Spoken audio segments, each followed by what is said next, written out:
ఈ ప్రాప్ ఫామ్స్లో one step account బెటరా, two step account బెటరా, లేదా ఇన్స్టెంట్ అకౌంట్ బెటరా? ఈ డౌట్ చాలామందికి ఉంటుంది కదా. లేదా అసలు ఈ సిఎఫ్డి అకౌంట్స్ కాకుండా ఫ్యూచర్స్ అకౌంట్ బెటరా అని చెప్పి. సో నా ఒపీనియన్ ఈ వీడియోలో చెప్తాను. నేనైతే ఎక్కువగా టూ స్టెప్ సిఎఫ్డి అకౌంట్స్నే ప్రిఫర్ చేస్తాను.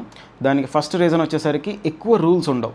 సో ప్రాప్ ఫామ్స్ అంటేనే ఎక్కువ రూల్స్ ఉంటాయి, బట్ ఉన్న అన్ని ప్లాన్స్తో కంపేర్ చేస్తే టూ స్టెప్ సిఎఫ్డి అకౌంట్స్ అనేవి రూల్స్ కొంచెం తక్కువ ఉంటాయి.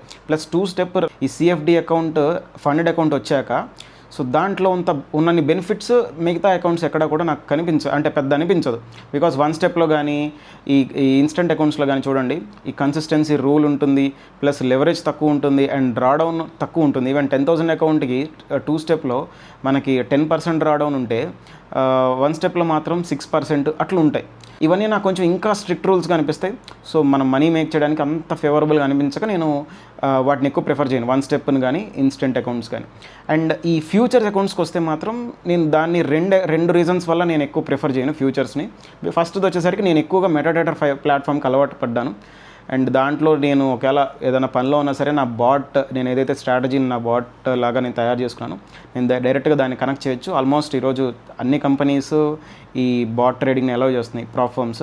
సో అదొక బెనిఫిట్. అండ్ సెకండ్ బెనిఫిట్ ఏంటంటే ఈ ట్రైలింగ్ డ్రాడౌన్ అనేది ఉండదు ఇక్కడ, కానీ ఫ్యూచర్స్లో ట్రైలింగ్ డ్రాడౌన్ ఉంటుంది. ఆ ట్రైలింగ్ డ్రాడౌన్ అనేది నాకు అస్సలు నచ్చదనమాట. బికాస్ ట్రేడర్ అనే లైఫే కొంచెం అప్స్ డౌన్స్ ఎక్కువ ఉంటాయి కదా. సో ఒక్కొక్క రోజు అప్ ఉన్న రోజేమో నేను డ్రాడౌన్ని పెంచేస్తాను, ఒకవేళ డౌన్ ఉన్న రోజుని మాత్రం నేను ఏం మాట్లాడను అనే కాన్సెప్ట్ నాకు అక్కడ కనిపిస్తుంది. సో దానివల్ల ఏంటంటే లైఫ్ ఆఫ్ ద అకౌంట్ అనేది తగ్గిపోతుంది. సో మన అకౌంట్ తీసుకున్నామా, తొందర పాస్ అయ్యామా, పేఅవుట్ పెట్టేసామా అన్నట్టుగా ఉండాలి దాంట్లో. సో అది నా సైకాలజీకి ఎందుకో నాకు సెట్ అవ్వదని అనిపించింది. అదే టూ స్టెప్ సిఎఫ్డి ఫండెడ్ అకౌంట్స్లోకి వచ్చేస్తే అకౌంట్ లైఫ్ ఎక్కువ ఉంటుంది. లైక్ ఇక్కడ ట్రైలింగ్ డ్రాడౌన్ ఉండదు. అంటే ఇప్పుడు మనకి ప్రాఫిట్ వచ్చిన రోజు వాడు డ్రాడౌన్ ముందుకు తీసుకురావచ్చు, బట్ ఒకవేళ లాస్లోకి వెళ్ళినప్పుడు మళ్ళీ డ్రాడౌన్ వెనక్కి తీసుకెళ్తాడు.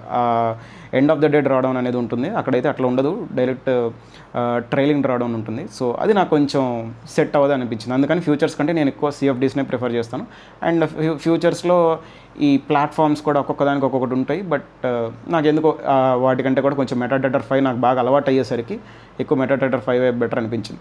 అండ్ నేను ఇప్పటిదాకా చూసిన అన్ని కైండ్స్ ఆఫ్ అకౌంట్స్లో కూడా టూ స్టెప్ సిఎఫ్డి ఫండెడ్ అకౌంట్స్కి ఉన్నంత బెనిఫిట్స్ ఇంకొక దానికి ఉండవు అనిపించింది. బికాస్ దాంట్లో ఉన్న లెవరేజ్ కానీ, ఆ కన్సిస్టెన్సీ రూల్ కానీ అట్లాంటివి ఉండకపోవడం, అండ్ పేఅవుట్ సైకిల్ 14 days కానీ, అంటే మంత్లీ మనకి ఆ సైకిల్ 14 డేస్కి మనం విత్డ్రా చేసుకోవచ్చు అనే ఆప్షన్, మినిమం ట్రేడింగ్ డేస్ అనేది లేకపోవడం, ఇట్లా చాలా చాలా కంపెనీస్ లాంచ్ చేసినాయి. నేనైతే ఎక్కువగా 5 years ఎక్కువ ప్రిఫర్ చేస్తూ ఉంటాను.